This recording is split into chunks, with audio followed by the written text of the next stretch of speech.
This is Frontline on Air. Major stories on the go. Farmers protest. It's a battle against servitude. Set in the global context, the farmers' struggle in India today is against neocolonialism and for reclaiming their sovereignty. Utsa Patnaik. Jawaharlal Nehru had written that once Britain obtained political control over India, which started effectively from 1765 with the East India Company wresting the right of tax collection in Bengal, our country's economic development could no longer be understood in isolation without considering its relation to international capitalism. This observation remains even more true in present times. Formal political control by the industrial North on the global South may have gone decades ago, but neocolonial control through other mechanisms is alive and well. Mechanisms that are incessantly pushed by the industrial North through the financial and trade institutions fashioned in the post-Second World War world. We need to understand that the farmers' struggle over the last 4 years is not just for promoting their own economic interests, but is nothing less than a struggle against the recolonization of Indian resources. A struggle every patriotic Indian must support to the hilt. The cold, temperate industrial North desperately wishes to control the enormously rich primary productive capacities of the warm lands of the global South and change cropping patterns there for its own benefit, to sustain its manufacturing and the increasingly varied consumption basket of its own populations. With its single cropping season dictated by climate, the North is permanently incapable of producing a vast range of foodstuffs and raw materials that only the global South can produce. All the North can produce in bulk, after shelling out large subsidies to its farmers, are food grains in mountainous surplus of domestic needs and feed grain-based animal products. Whereas their populations demand a range of tropical products their lands cannot produce, mandating heavy import dependence. As regards fossil fuels, also a primary product, only 11% of the world's known reserves are located within the territorial boundaries of the countries of the industrial North, which, however, consume nearly 40% of total commercial energy. While the geopolitics of control over oil is well known, the geopolitics of control over other primary products has hardly been discussed. During formal colonial control, the metropolitan countries paid nothing for their imports from southern lands. Imports in excess of the manufactures dumped on the latter because they used local taxes, raised from farmers and artisans, to pay for the export goods sourced from the very same farmers and artisans. This meant that only the form of the taxes changed from cash to export goods. Local producers were not actually paid and were being taxed out of their products, but they did not know it. Without direct fiscal control, the industrial North can now no longer get goods completely free, but they nevertheless ensure that they pay only a pittance by continuous pressure on southern countries to devalue their currencies. At independence, 3 rupees bought $1, while today, 83 rupees buy $1. That is, the purchasing power of the rupee is less than 4% of its initial level. Similarly, the exchange rate against the British pound has declined from 15 rupees to 100 rupees over the same period. Let no one imagine this has anything to do with the demand and supply of currencies. It is the result of active management. As long as it suited Britain, since through direct control it could take all of India's global exchange earnings, the pound-sterling rupee rate was kept steady between narrow limits for over a century. With political independence, it has suited the industrial North to manipulate continuous devaluation, not only with respect to India, but other southern countries as well, so that the average unit dollar price of the goods they import have been declining steadily. ensuring high average living standards for their populations. Southern populations are constantly being told that they're poor and backward, to the extent that their intellectuals have become conceptually blind to the wealth of southern resources and uncritically peddle the fallacious and self-serving trade theories developed in the era of imperialism. The most influential theory on which later trade theories are based has been David Ricardo's incorrect theory of comparative cost advantage, which blithely assumed that all countries could produce all goods, including all crops, to improperly draw the inference that countries specializing according to their cost advantage would necessarily benefit from trade. No theory could be more untrue because its premise is untrue. What is the cost of production of sugarcane in Germany or of coffee in the US? Since, for climatic reasons, output there was zero in the past, is zero today, and will remain zero in future, unit production cost cannot even be defined for a large range of crops. And there is always a one-sided demand on the South to satisfy the yawning gaps in the North's consumption basket. Far from leading to mutual benefit, what we saw in history is trade at gunpoint and conquest in order to obtain tropical goods completely free of cost as the product equivalent of taxes, leading to sharp decline in the nutritional standard of southern populations and periodic devastating famines. By the eve of independence, the annual post-trade grain output retained in India for consumption had fallen to 137 kilograms per capita, compared to 200 kilograms in the year 1900, an average decline of 600 calories daily per head, implying an even greater decline for the labouring poor.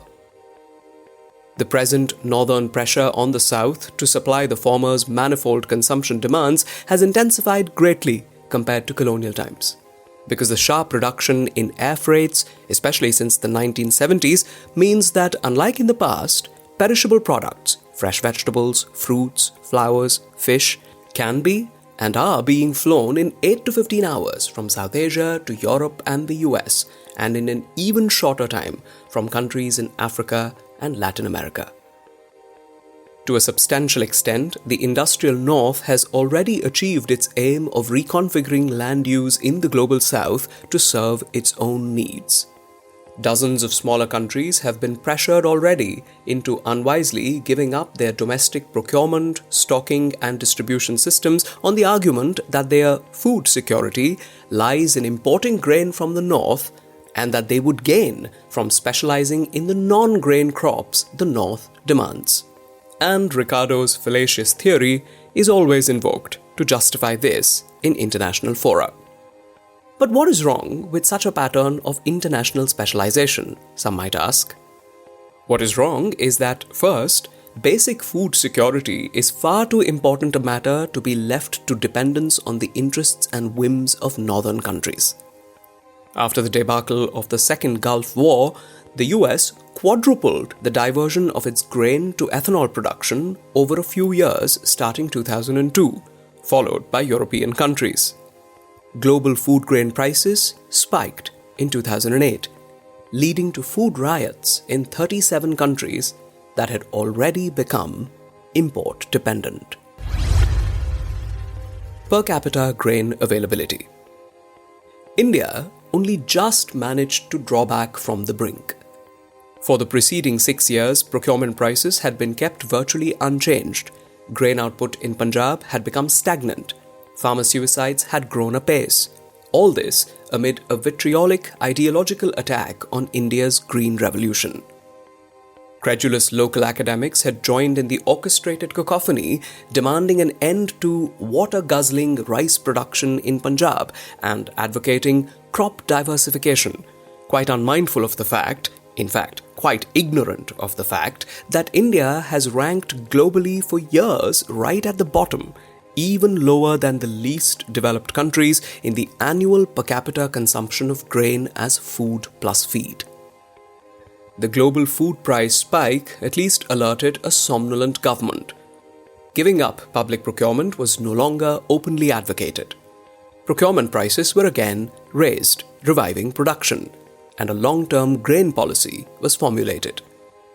Even so, the present per capita annual grain availability in India, 171 kilograms for food plus feed, remains considerably below the average for Africa, 190 kilograms, and the least developed countries, 205 kilograms, and is less than half the level in China, 360 kilograms. Farmers as producers face a double hazard. First, their output level is uncertain, subject to the vagaries of weather even when they have done all the right things with regard to cultivation practices. In addition, they have been subject to uncertainty of prices since the mid-1990s, with neoliberal policies of free trade exposing them to the high volatility and fluctuations of global prices. Debt-induced farmer suicides were unheard of before the 1990s. With increasing free trade, farmers who spent money to increase the output of crops when their global prices rose then faced unexpectedly sharp price declines for years on end, leading them into an impossible debt trap. The present government, for reasons known only to itself, has embarked again on a spree of free trade agreements with northern countries that will impact our farmers adversely. After suffering nearly 3 decades of falling real incomes and employment and deep distress in particular areas leading to over 150,000 debt-induced suicides, our farmers and workers are determined to combat these iniquitous policies. They have no wish to chase high global prices one year and suffer catastrophic decline the next year. They want to sell their output to the state, whose officials are accountable to the public, not solely to private corporations out to fleece them. All that our farmers want is that uncertainty in the prices they receive for their crops is reduced and a basic income is assured, through the government buying from them at a minimum support price for crops that covers their cost of production and gives a modest return to maintain their own consumption. This was, in fact, the system prevalent for 3 decades, from the 1965 setting up of the Food Corporation of India, followed by the various commodity boards that procured a substantial share of grain and cash crops at reasonable prices from farmers, a system that ensured relative price stability for farmers and consumers alike. From the mid-1990s, with neoliberal reforms, the important procurement function of the commodity boards was given up entirely, and the operations of the FCI were run down, right up to the crisis of the global grain price spike. The pattern of specialization that industrial countries want is being forced on India and the global south by deeply unfair means, whereby the north subsidizes its own agriculture heavily while attacking the meager subsidies given for public procurement and stockholding in the south. For over 2 decades since the Doha round of negotiations, developing countries have been fighting to retain their sovereign right to procure and stock food grains and ensure food security for their populations against the unremitting and unprincipled attack by industrial states aiming to export their own surplus food grains. Agreement on Agriculture.